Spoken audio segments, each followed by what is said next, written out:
Muchas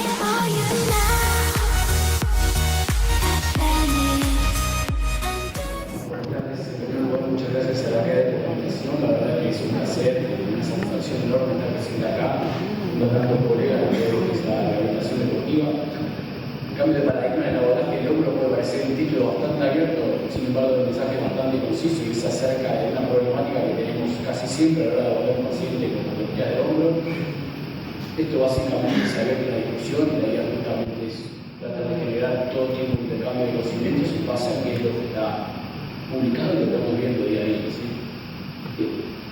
Como descriptivo, cuando decimos justamente y vemos textos puramente referenciados por lo que es la cirugía médica, encontramos frases como esta que dice: para que el tratamiento de cualquier trastorno del hombro tenga éxito es necesario un diagnóstico preciso. Ya recién escuchamos la charla de Alejandro que muchas veces cuesta llegar a un diagnóstico preciso. La verdad es que hay miles de variables que influyen en la patología de hombro, en dolores de hombro, y muchas veces no tenemos un diagnóstico preciso. Otra frase que dice, por ejemplo, es: las maniobras especiales se aplican de forma selectiva, sobre todo para confirmar casos o indicaciones para diagnosticarlos. Ahora vamos a ver un poquito de esto y la verdad es que muchas veces no es así. Siempre que nosotros pensamos en una patología de hombro, un paciente con dolor de hombro, nos encontramos en una situación que es: ¿qué tiene este paciente? Básicamente apuntamos una anamnesis, apuntamos una evaluación utilizando las herramientas que se nos ocurran y el tratamiento que aplicamos basados en un cuadro clínico estructural. Es decir, ¿qué tiene ese paciente? Tiene una neuropatía, haciendo un signo de confusión abdominal, estamos en un paciente con tiene un agrietamiento capsular. Puede haber miles de causas, pero siempre pensando cuál es la causa del problema del paciente. A ver, la realidad es que cuando empezamos a ver de dónde viene un poco todo esto, siempre nos apoyamos en un diagnóstico estructural que estaba basado en tres cosas. Ubicar un diagnóstico preciso es exactamente cuál es la causa, como recién mencioné. Apoyar los exámenes complementarios, muchas veces que consideramos que justamente la resonancia es el examen más adecuado de la resonancia, pero como bien lo dijo el doctor previamente, el gol estándar para la evaluación de patología de hombro son las cirugías, ya sea en artroscopía o cielo abierto, que justamente nos permite ver cuál es la estructura que está afectada. Estos tres pilares siempre se basan en lo que es un diagnóstico estructural, es decir, cuál es la causa de esa lesión. Bien. Es interesante repasar un artículo que menciona Eric Hegel, que justamente surgió ya por el 2008, luego la actualización en 2012 y lo volvió a actualizar en 2015, que justamente empieza a plantear: ¿son todos los test de hombros realmente efectivos? Yo realmente, cuando aplico un test o una combinación de test, ¿puedo llegar a decir qué es lo que tiene el paciente? Justamente lo que hace una selección de toda la literatura, utilizando criterios de inclusión y exclusión bastante serios, y aborda justamente 36 artículos, y cuando justamente se analizan los resultados, nos encontramos con cosas fuertemente llamativas. ¿Cuáles son estos? Justamente la mayoría de los test de hombro que hablan para el pitching, que hablan para nacionalidad, que hablan para, por ejemplo, tendinopatía, son test que son muy poco confiables. El único test justamente que tiene un alto grado de confiabilidad, hablando justamente de sensibilidad, especificidad, valores predictivos, razones de probabilidad, justamente es la tensión, que está relacionado con un caso que es la acusación del lugar anterior, como bien lo mencioné el colega antes, que tenemos un elemento que es fundamental, que es el trauma.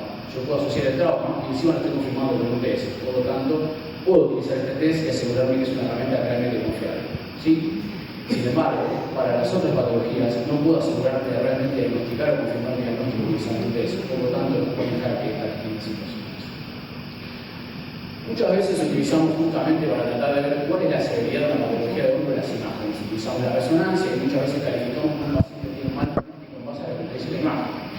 Este es un trabajo súper interesante, es un trabajo que realiza el doctor Sherkan, y justamente no solo es interesante por las cantidades metodológicas que tiene, con una muy buena N, sino por las variables que toma. Fíjense, toma variables tales como una clasificación en base de edad, toma también cuál es la educación del paciente, que no es un dato menor, y lo trata de relacionar no solo con los síntomas, sino con las cualidades justamente de esas estructuras afectadas a nivel de la resonancia. Lo más interesante que arroja este trabajo, justamente, es que cuando van a los resultados, no solo no encuentra correlaciones en la gravedad de la patología de la resonancia, sino que también que empieza a encontrar que hay variables que son sumamente importantes para grabar el cuadro, variables como por ejemplo lo que es la educación, variables como por ejemplo lo que es la raza del paciente. Lo que nos estaría diciendo que un paciente justamente que por ahí tiene, no es por discriminar ni nada para mal, tiene una poca comprensión de qué es lo que le sucede. Esto es un factor agravante para catastrofizar aún más su cuadro y para complejizar aún más su cuadro. Entonces, estos son factores que no puedo dejar de obviar, ¿sí? Y otro de los factores que siempre se tuvo en cuenta justamente a la hora de tratar estructuras afectadas tiene que ver con la cirugía. Muchas veces nos ponemos en el peor escenario, que sería lo que es una rotura específicamente del manguito rotador, y empezamos a ver justamente qué podría pasar con un paciente. Nosotros pensamos que si un paciente tiene una rotura del manguito rotador, lógicamente va a ser un paciente que tal vez no se pueda salvar de la cirugía y sea candidato más que nada. Este es un trabajo justamente que es un multiscientífico de la una N bastante interesante. No solo es interesante por la N, sino también porque es un trabajo en el cual sigue la población por 2 años, aplican un tratamiento conservador y siempre le dieron la posibilidad al paciente de decidir si quiere operarse o no. Justamente lo que se vio que en la mayoría de los pacientes justamente veíamos una mejoría en todo lo que eran las variables de movilidad, en todo lo que eran las variables funcionales, y seguramente muchas personas se estarán preguntando, ¿y el dolor qué es lo que pasa? Repasemos que muchas de estas escalas, como por ejemplo la ACE, incluyen la variable de dolor. Por lo tanto, son pacientes que no solo mejoran la funcionalidad, sino también son pacientes que mejoran el dolor, y no es un punto menor a la hora de hablar de un paciente con el PVCN. 2 años fue follow-up. Muchos pueden decir, está bien, una persona que tiene una rotura de manguito rotador con 40 años, probablemente en 5 años la situación fuera peor. Para no quedarse con esto, solamente hicieron un análisis estadístico, por eso una curva de carta media, y vieron justamente que esta variable no modificaba. Por lo tanto, una cosa es la situación clínica y otra cosa es la situación estadística, que en teoría sería un buen escenario para que estos pacientes se beneficiasen con la rehabilitación y no solamente con una situación clínica. Entonces, hasta acá, basándonos en los 3 pilares que mencionaba previamente, nos encontramos con un conflicto grave entre lo que es un modelo estructural, que hasta el momento veníamos siempre pensando a la hora de abordaje del hombro, y un modelo funcional que estaremos viendo cuál es la función que está afectada del paciente, o no solo pensar en la función del paciente, sino pensar en cuál es la biomecánica del cuerpo que podría influir en los síntomas. Es muy interesante y ya está mostrado, de hecho, que se sabe que muchas veces la situación del tendón, de las neuropatías en distintos escenarios mejoran en lo que son variables como por ejemplo el dolor, o lo que son invariables como respecto a test funcionales, y sin embargo cuando vamos a las imágenes no encontramos que justamente la mejoría. El tendón sigue casi igual que cuando el paciente fue diagnosticado y nosotros utilizamos un espíritu como ecografía o resonancia para tratar justamente de confirmar ese diagnóstico. Lo interesante de acá es que empezamos a ver que no siempre va de la mano. Por un lado tenemos un modelo estructural que va y por el otro lado tenemos un modelo funcional que no siempre se correlaciona, ¿sí? Un artículo súper interesante que empezó a postular esto que pasaba justamente a la hora de abordar un nombre es el artículo de Jeremy Lewis, que es la verdad que un tipo que hay que seguir bastante a la hora de cómo pensar justamente a un nombre, que menciona, para un paciente que tiene las patologías más frecuentes, que es una tendinopatía del manguito rotador, un síndrome de flexión subarachnoidal, se cree que aproximadamente 3 de 4 personas a lo largo de la vida acaban de tener una patología de hombro y dentro de las más frecuentes que nos encontramos a esta, justamente plantean 3 puntos importantes. Dice, no tenemos justamente una correcta comprensión acerca de la fisiopatología de distintas afecciones de hombros, porque muchas veces tenemos cuadros que son totalmente negros, pero tenemos cuadros que son grises. No es lo mismo un paciente que tiene una fractura, que tiene una relación adhesiva, con un paciente que probablemente tiene, o no sabemos, un síndrome de flexión subarachnoidal que tiene una tendinopatía, o probablemente tenga las dos. Ahí tenemos un conflicto en cuanto a lo que es la fisiopatología. Por el otro lado, sabemos que las herramientas diagnósticas que planteé previamente no siempre van de la mano y muchas veces nos encontramos con diferentes errores de medición, diferentes aplicaciones de la configuración diagnóstica que nos aseguran que vamos a arrojar, digamos, correctos números o correctas herramientas que podamos aplicarlas en lo que es la rutina diaria. Y por el otro lado, tengo deficiencias en las técnicas de intervención. Se sabe que la terapia física es la intervención más adecuada en un paciente, la intervención primaria a la hora de abordar un paciente con dolor de hombro, sin embargo, seguramente no todos hacemos lo mismo, no todos seguimos los mejores resultados, tienen más adherencia y muchas veces eso hace que se justamente los datos.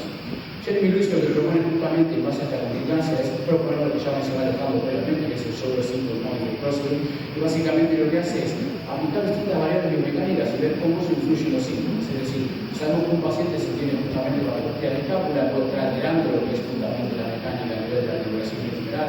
Sabemos que un paciente que tiene eliminación de la movilidad basal puede estar influyendo, lo que hace justamente él combina diferentes cosas y empieza a ver cómo eso impacta los síntomas. Esto fue lo primero que encontramos. Sin embargo, cuando hacemos una revisión de diferentes autores que empiezan a hablar de lo que es la función mecánica y muchas veces el modelo funcional, ya lo podemos encontrar enseguida con lo que es Philip McClure. Primero planteamos un modelo de interés que fue estático, pensamos si la patología estática podría estar influyendo en lo que es justamente el hombro. Sin embargo, después con el tiempo esto evolucionó y se dijo que lo estático no va más, que es poco confiable, vayamos a lo dinámico, y lo dinámico luego avanzó que realmente la discriminancia tiene importancia porque tiene síntomas mecánicos.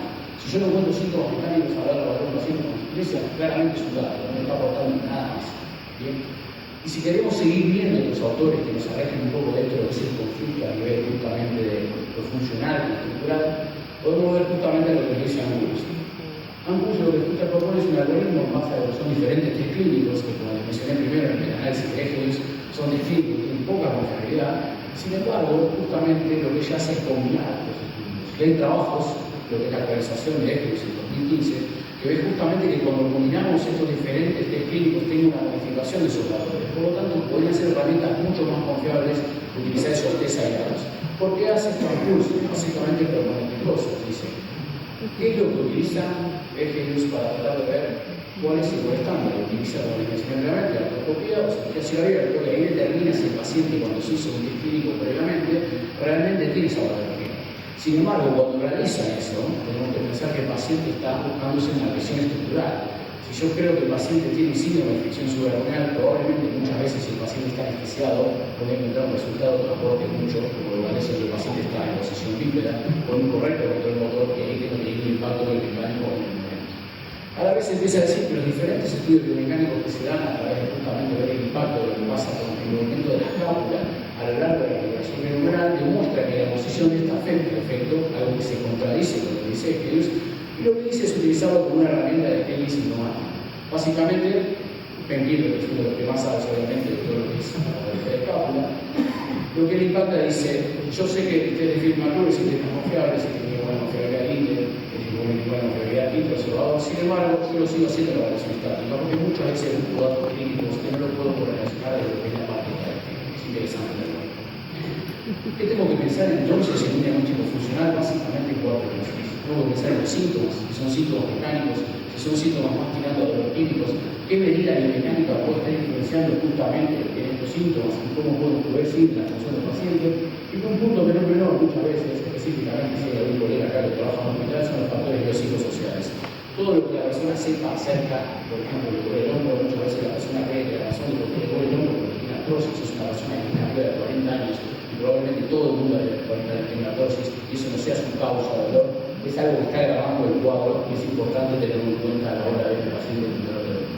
Y fundamentalmente es ver el cambio de tratamiento, es decir, cuál fue la dirección de preferencia, en qué mejoró el paciente y una vez que tenemos en cuenta eso, apuntarlo. Es totalmente distinto un paciente que es un deportista con un paciente que por ahí no es un deportista y es totalmente diferente de un paciente que es deportista que hace un deporte de overhead con un paciente que hace un deporte de contacto por ahí que no es overhead.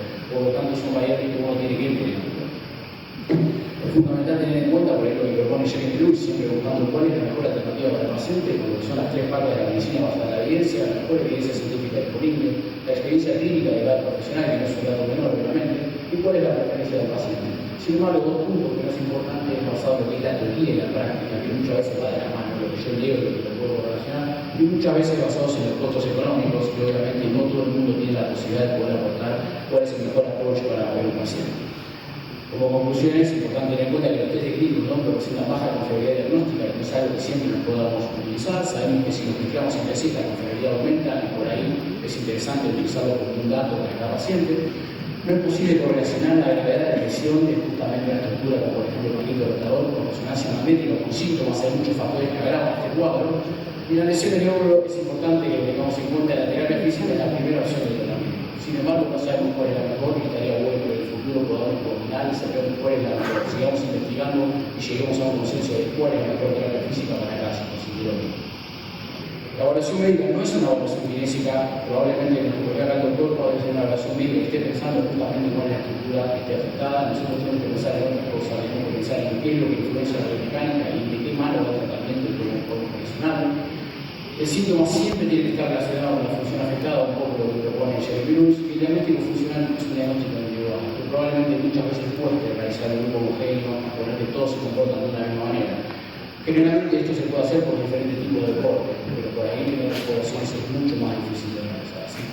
Uno de los primeros que empezaron a hablar un poco de la no correlación que encontramos entre lo que es la biomecánica y los síntomas fue Brian Manigan y fue justamente Robert McKenzie. Ellos primero propusieron un modelo mecánico para explicar qué era lo que pasaba al paciente. Sin embargo, el concepto se fue evolucionando y muchas veces ellos mismos dicen que a veces no tenemos una correlación entre lo biomecánico con lo funcional y no podemos entender si eso está relacionado con la estructura. Es un punto importante. Este concepto nació de fisioterapeutas y hoy en día podemos encontrarnos con frases como esta, que es de un médico que la verdad que es increíble el trabajo que hace, que es Sultan, que justamente lo que dice es fundamental hacer el tratamiento del hombro, la historia individual del paciente y no necesariamente desórdenes anatómicos aparentes y imágenes. Nada más, muchas gracias.